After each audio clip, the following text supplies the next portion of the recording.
वह इस भीड़ को देखकर पहाड़ पर चढ़ गया और जब बैठ गया तो उसके चेले उसके पास आए और वह अपना मुंह खोलकर उन्हें यह उपदेश देने लगा, धन्य हैं वे जो मन के दीन हैं, क्योंकि स्वर्ग का राज्य उन्हीं का है। धन्य हैं वे जो शोक करते हैं, क्योंकि वे शांति पाएंगे। धन्य हैं वे जो नम्र हैं, क्योंकि वे पृथ्वी के अधिकारी होंगे। धन्य हैं वे जो धर्म के भूखे और प्यासे हैं, क्योंकि वे तृप्त किए जाएं। धन्य हैं वे जो दयावंत हैं, क्योंकि उन पर दया की जाए। धन्य हैं वे जिनके मन शुद्ध हैं, क्योंकि वे परमेश्वर को देखें। धन्य हैं वे जो मेल करवाने वाले हैं, क्योंकि वे परमेश्वर के पुत्र के। धन्य हैं वे जो धर्म के कारण सताए जाते हैं, क्योंकि स्वर्ग का राज्य उन्हीं। धन्य हो तुम जब मनुष्य मेरे कारण तुम्हारी निंदा करें और सताएं और झूठ बोल बोलकर तुम्हारो विरोध में सब प्रकार की बुरी बात। आनंदित और मगन होना, क्योंकि तुम्हारे लिए स्वर्ग में बड़ा फल है, इसलिए कि उन्होंने उन भविष्यद्वक्ताओं को जो तुमसे पहले थे इसी रीति से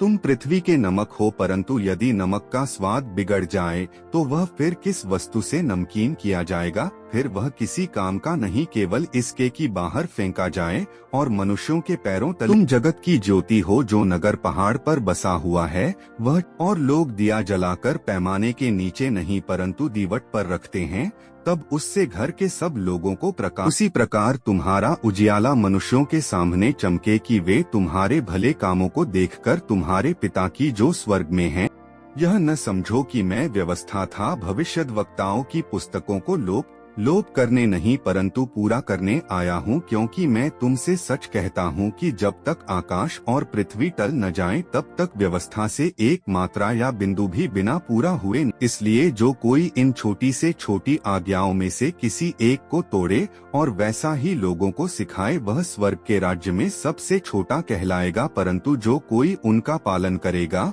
और उन्हें सिखाएगा वही स्वर्ग के राज्य में महान। क्योंकि मैं तुमसे कहता हूँ कि यदि तुम्हारी धार्मिकता शास्त्रियों और फरीसियों की धार्मिकता से बढ़कर न हो तो तुम स्वर्ग के राज्य में कभी प्रवेश करने न। तुम सुन चुके हो कि पूर्व काल के लोगों से कहा गया था कि हत्या न करना, और जो कोई हत्या करेगा वह कचहरी में दंड के योग्य। परंतु मैं तुमसे यह कहता हूँ कि जो कोई अपने भाई पर क्रोध करेगा वह कचहरी में दंड के योग्य होगा, और जो कोई अपने भाई को निकम्मा कहेगा वह महासभा में दंड के योग्य होगा, और जो कोई कहे अरे मूर्ख, वह नरक की आग के दंड के योग्य होगा। इसलिए यदि तू अपनी भेंट वेदी पर लाए और वहाँ तू स्मरण करे कि मेरे भाई के मन में मेरी ओर से कुछ विरोध है, तो अपनी भेंट वहीं वेदी के सामने छोड़ दे और जाकर पहले अपने भाई से मेल मिलाप कर तब आकर अपनी भेंट चढ़ा। तब तक तू अपने मुद्दई के साथ मार्ग ही में है, उससे झटपट मेल मिलाप कर ले, कहीं ऐसा न हो कि मुद्दई तुझे हाकिम को सौंपे और हाकिम तुझे सिपाही को सौंप दे और तू बंदी गृह में डाल दिया जाए।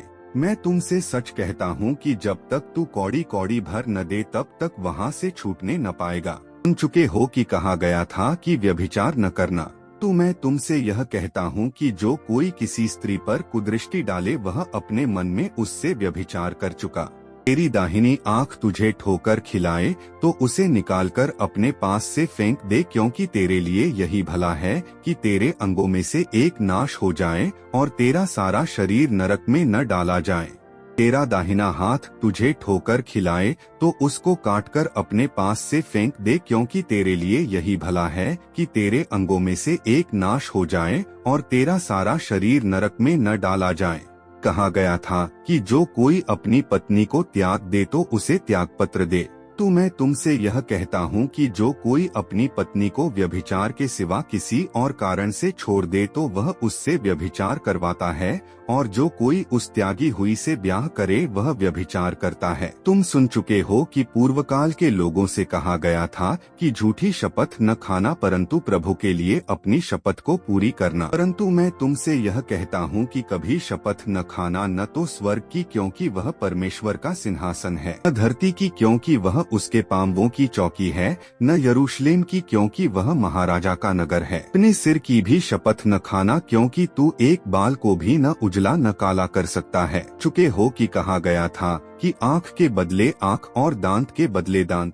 तो तुम्हारी बात हाँ की हाँ या नहीं की नहीं हो, क्योंकि जो कुछ इससे अधिक होता है वह बुराई से होता है। मैं तुमसे यह कहता हूँ कि बुरे का सामना न करना, परंतु जो कोई तेरे दाहिने गाल पर थप्पड़ मारे उसकी ओर दूसरा भी फेर दे।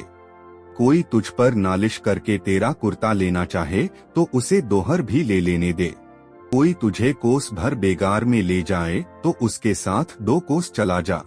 तुझसे मांगे उसे दे, और जो तुझसे उधार लेना चाहे उससे मुंह न मोड़। चुके हो कि कहा गया था कि अपने पड़ोसी से प्रेम रखना और अपने बैरी से बैर। मैं तुमसे यह कहता हूँ कि अपने बैरियों से प्रेम रखो और अपने सताने वालों के लिए प्रार्थना करो।